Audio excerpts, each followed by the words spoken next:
बिस्मिल्लाहिर्रहमानिर्रहीम। अस्सलाम वालेकुम नाज़रीन, आप यूट्यूब चैनल देख रहे हैं। मैं इमरान खान। आज़ाद कश्मीर की सूरत हाल पे हम बात करेंगे। आबला कोर्ट में सिचुएशन जूं की तूं है, लेकिन सुबह के वक्त दोबारा गोली चली है। फजर की नमाज के बाद जब कुछ नौजवान मस्जिद से निकल रहे थे तो वहाँ पे रेंजर्स की गाड़ियाँ आ गई और वहाँ फायरिंग की गई। और फायरिंग के नतीजे में एक नौजवान जो है, इसका नाम बताया जा रहा है सुभान आरिफ, वो शहीद हो गया। और उसके अलावा दानिश इरशाद साहब हैं वहाँ पे, एक सहाफ़ी, उनके बकौल ये फोर्सेस ने पेशकदमी की है और मुजाहिरीन ने उसको नाकाम बनाया है। और जो एक नौजवान वहाँ पे ज़ख्मी हुआ, उसने क्या बताया पहले वो सुन लें तो मेरे ख्याल में ज़्यादा बेहतर सिचुएशन आप समझ सकेंगे। क्योंकि यहाँ पे गोली चली है और रेंजर्स की दो गाड़ियाँ आई थी जिनके ऊपर बंदूकें फिट थी। अब ये क्या हो रहा है, मैं यानी मेरी समझ से बाहर है। यानी मुझे इतना लंबा सहाफ़ती करियर हो गया, आज़ाद कश्मीर में इस वक्त जो खेल खेला जा रहा है ये इतना सादा नहीं है जितना दिखाई दे रहा है। मैं कुछ चीज़ें आपको बताता हूँ, लेकिन पहले आप सुने। ये नौजवान जिसे गुरान को, जिसे जो ज़ख्मी हुआ सुबह फायरिंग की वजह से, और वो ये बता रहा है कि उसके साथ कुछ नौजवान शहीद हो गए हैं। उनमें एक का नाम तो कंफर्म हो गया, सुभान आरिफ। अब जो मकामी सहाफ़ी हैं वो ये बता रहे हैं कि ये सुबह फोर्सेस ने पेशकदमी की है। मुझे नहीं समझ आ रही कि ये क्या है। लोगों के जज्बात भड़काने की कोशिश की जा रही है, क्योंकि बार बार क्रैकडाउन की कोशिश की जाती है, लोग उसे नाकाम बना देते हैं। और लोग बहुत बड़ी तादाद में शहर के आसपास चारों तरफ बैठे हुए हैं। और इन लोगों को अभी तक उमर नज़ीर कश्मीरी ने इजाज़त नहीं दी कि ये लोग दाखिल हों रावला कोर्ट में। यानी रावला कोर्ट में दाखिल होने के लिए उमर नज़ीर कश्मीरी, जिन्हें सबसे पहले गोलियां लगी हैं, उनके साथी शहीद भी हुए। और उन्होंने अभी तक शहर में दाखिल होने से बाहर से आने वाले लोगों को रोक रखा है और लोग बाहर घेरा डालकर बैठे हुए हैं। कमिश्नर रावला कोर्ट सरदार वहीद के मुताबिक मुजाहिरीन को शहर से हरगिज गुजरने नहीं देंगे। यहाँ पे भी एक सिचुएशन है। यानी हुकूमत ने शहर के अंदर सिक्योरिटी फोर्सेस के ज़रिए से काफ़ी मजबूत ताकत इकट्ठी कर रखी है और शहर के आसपास जो है वो आकर लोग इकट्ठे हो गए। जबकि शहर के अंदर भी अक्सर रैलियां निकलती हैं, मुजाहरे होते हैं और लोग शहर के अंदर भी बाहर निकल रहे हैं। ये सिचुएशन जो है ये कोई तवक्को भी नहीं कर सकता था। ये मिसकैलकुलेशन है पाकिस्तान की एस्टेब्लिशमेंट की कश्मीर के अवाम के बारे में। इनको तारीख पढ़नी चाहिए, थोड़ा सा चीज़ों को गौर करना चाहिए। कश्मीरी इस तरीके से आपके काबू नहीं आएंगे, आपको उनके साथ बैठकर बात करनी पड़ेगी। ऐसा लगता है कि जानबूझकर हालात ख़राब करने की कोशिश की जा रही है। और अक़वाम मुत्तहिदा की करारदादों के मुताबिक जो मसला है कश्मीर का हल है, शायद उस हल से अब पाकिस्तान भी पीछे हटना चाहता है, ऐसा लगता है। क्योंकि भारत तो इससे बहुत पहले भाग गया था। भारत ने तो कहा जी हमारा टूटंग है, हम अक़वाम मुत्तहिदा को मानते ही नहीं है। तो भारत ने 370 ख़त्म कर दिए और वो कवानीन तब्दील कर दिए। उन्होंने स्टेटस तब्दील किया और कंट्रोल कर लिया मकबूजा कश्मीर को। वो कहते हैं जी अब वो उनका मुल्क का हिस्सा है, वो कोई अलग टेरिटरी नहीं है।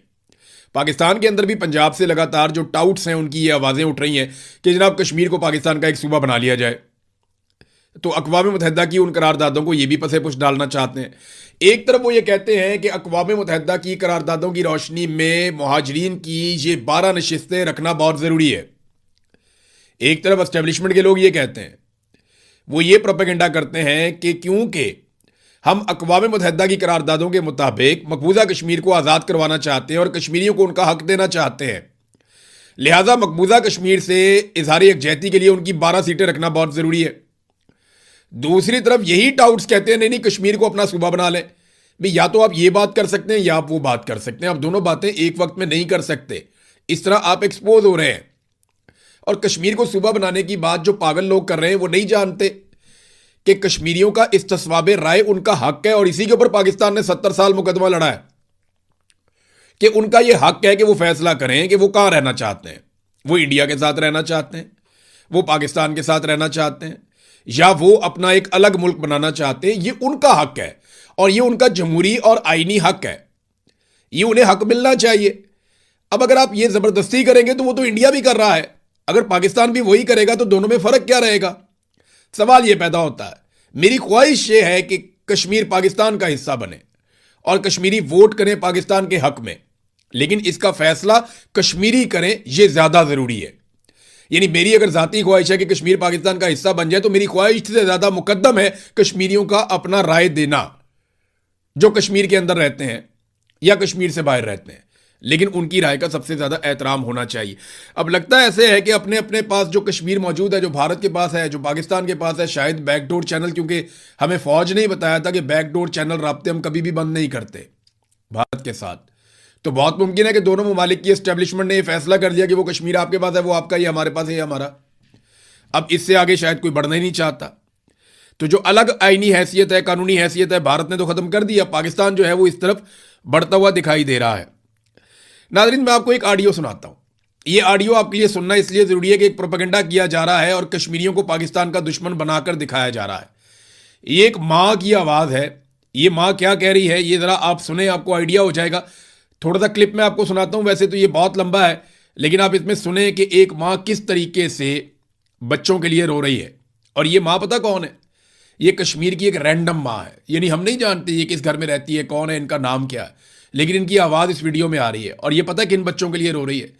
जो पाकिस्तान का फौजी हेलीकॉप्टर गिरा, उसके अंदर जो बच्चे शहीद हुए, जो फौजी शहीद हुए, ये उनके लिए रो रही है। तो माएँ तो सांझी होती हैं। पहले ये सुने, फिर जब उस बच्चे का नुकसान होता है। ये बच्चे जो है, ये माँ इनको जानती नहीं है, इसको नाम भी नहीं पता ये कौन है, ये किधर से आए, पंजाब के किस इलाके से हैं, सिंध के किस इलाके से हैं, खैबर पख्तूनख्वा के किस इलाके से हैं, वो नहीं जानती। लेकिन वो ये कह रही है कि माओं के बच्चे जल गए, हाय माओं के बच्चे मर गए, और वो रो रही है, बिलक रही है। माएँ सांझी होती हैं, ये बात सबको समझनी चाहिए। अपने इक़्तिदार के लिए और अपने ज़ाती मफाद और फ़ायदे के लिए माओं के बेटों को आमने सामने खड़ा कर देते हैं। इन लोगों को शर्म नहीं आती? यानी ये जो सिक्योरिटी फोर्सेस के लोग हैं, ये कौन है? कहीं बाहर से आए हुए हैं। और ये जो कश्मीरी अपने हकूक मांग रहे हैं, ये कौन है? ये कोई बाहर से आए हुए हैं। तो वो भी माओं के बच्चे हैं, ये भी माओं के बच्चे हैं। और वो एक माँ बिलक बिलक के कह रही है, हालांकि इनके बच्चे आपस में जो है वो लड़ रहे हैं इस वक्त। बच्चों को, वो लड़ने के शौकीन नहीं है, उनको लड़ाया जा रहा है आपस में। लड़ाने वाले कौन है? बंद कमरों में बैठे हुए कि जनाब हमने कंट्रोल करना है तमाम वसाइल के ऊपर, पैसा हमारी जेब में जाना चाहिए, कारोबार हम करेंगे, जमीनों पे हमारा कब्जा होगा, ये हम कंट्रोल हाथ से जाने नहीं देंगे। वो कंट्रोल, कब्जा, मफाद, मुनाफा, ये वो चीजें हैं जो माओं के बच्चों को आमने सामने लाकर खड़ी कर देती है। कोई इंसाफ, कोई कानून, कुछ भी नहीं। यानी प्रोपेगेंडा किया जाता है ना, पंजाब के अंदर से बैठ के लोग कहते हैं कि जनाब ये लोग तो बहुत बुरे हैं, कश्मीरी ये हैं, कश्मीरी वो हैं, कश्मीरियों को गाली दी जा रही है। इससे पहले पश्तूनों को गाली दी गई। यहां ये पीएमएल-एन का वतीरा है। पीएमएल-एन ने हमेशा नफरत की सियासत की है। इनके सहाफियों ने, इनके दानिश्वरों ने, इनके पॉलिटिशियंस ने बलोचों के खिलाफ जबान दराजी की, नफरत फैलाई, सिंधियों के खिलाफ इन्होंने किया, और कितना गलीज प्रोपेगेंडा किया। पिछले दिनों आपने देखा पश्तूनों के खिलाफ इन्होंने क्या किया कि पश्तून इस्लामाबाद में दाखिल नहीं हो सकता था बेचारा, सड़कों पे रोककर जलील करते थे। अब कश्मीरियों के साथ वही नफरत फैला रहे हैं। यह बेशर्मी बंद होनी चाहिए। इस बेशर्मी की कोई गुंजाइश नहीं है। उधर एक एसपी है, वो उसका वो भतीजा जो है उसे गोली लग गई, वो भी शहीद हो गया। वो जब लाश लेकर जा रहे थे तो एसपी आया तो उसने कहा ये तो मेरा अजीज है।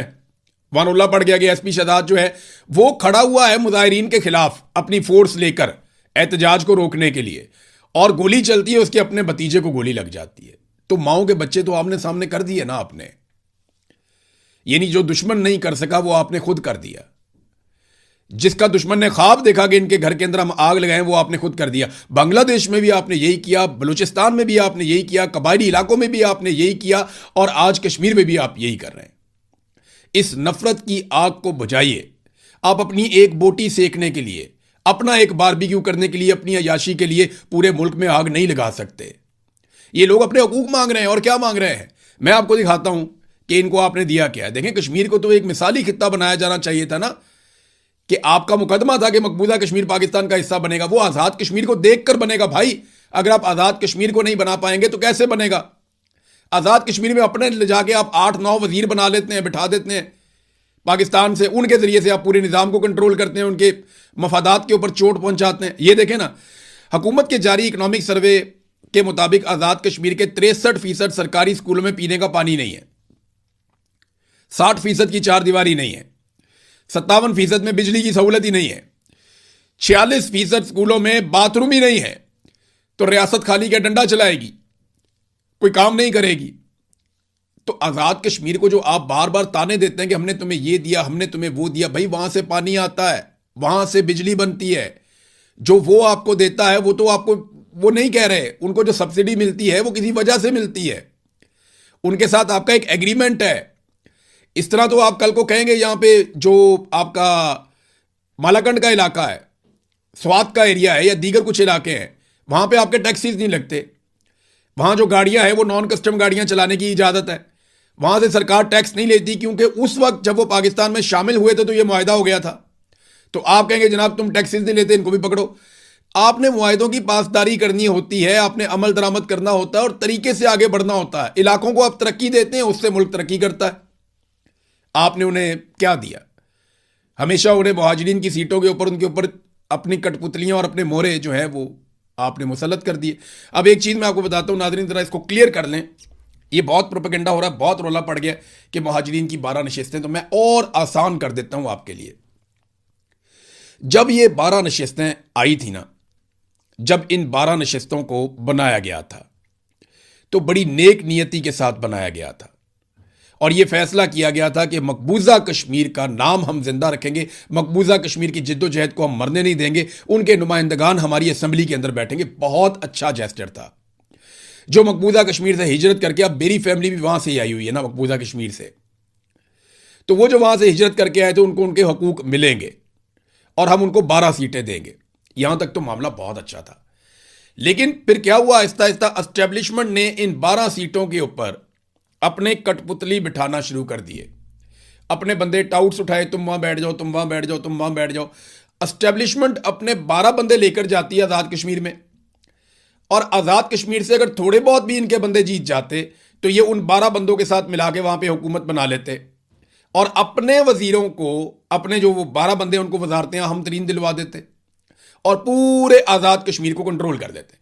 तो एस्टेब्लिशमेंट ने इसको आजाद कश्मीर को कंट्रोल करने का, वहां की हुकूमत को कंट्रोल करने का एक फार्मूला बना लिया कि जनाब ये 12 नशिस्तों के जरिए से हमने आजाद कश्मीर को मुकम्मल तौर पे अपने कंट्रोल में रखना है।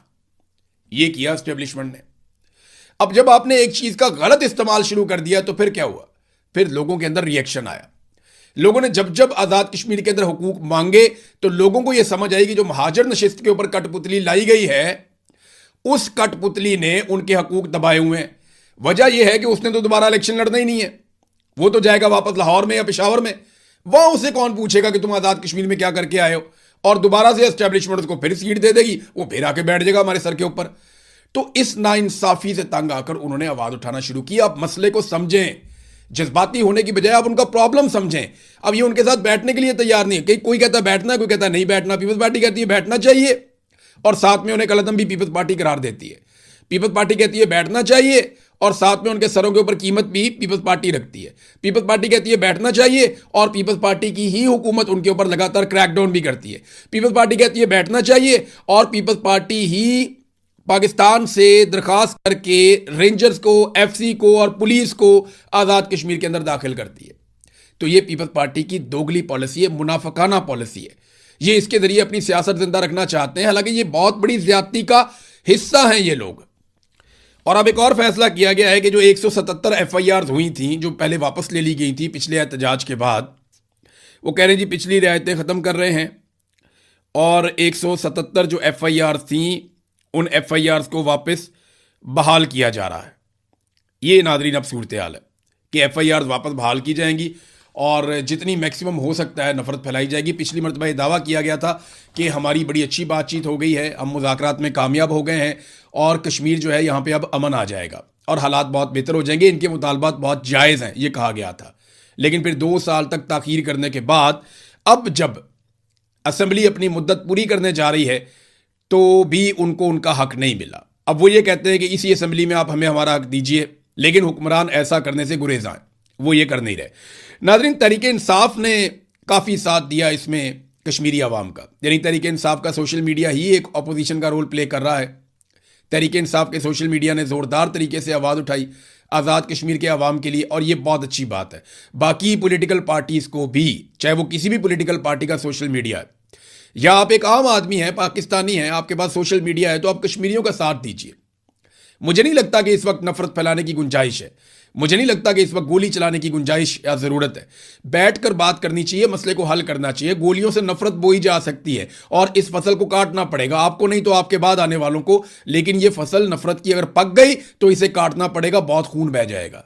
सुहेल अफरीदी ने भी इस पर स्टेटमेंट दिया है, गो कि उनकी अपनी पार्टी के अंदर बड़ा फड्डा पड़ा हुआ है, लेकिन उन्होंने कश्मीर के बुनियादी हुकूक के लिए एक स्टेटमेंट दिया उनके हक में, और कश्मीर पाकिस्तान की शारग है, यहाँ से ये मामला उन्होंने शुरू किया। लेकिन जब भी कोई सरकार में होता है ना, जब भी किसी की हुकूमत होती है, जब पीटीआई की हुकूमत थी तो तब वो भी ऐसे एलिमेंट को इन लोगों को पसंद नहीं करते थे इमरान खान साहब के दौरे हुकूमत में।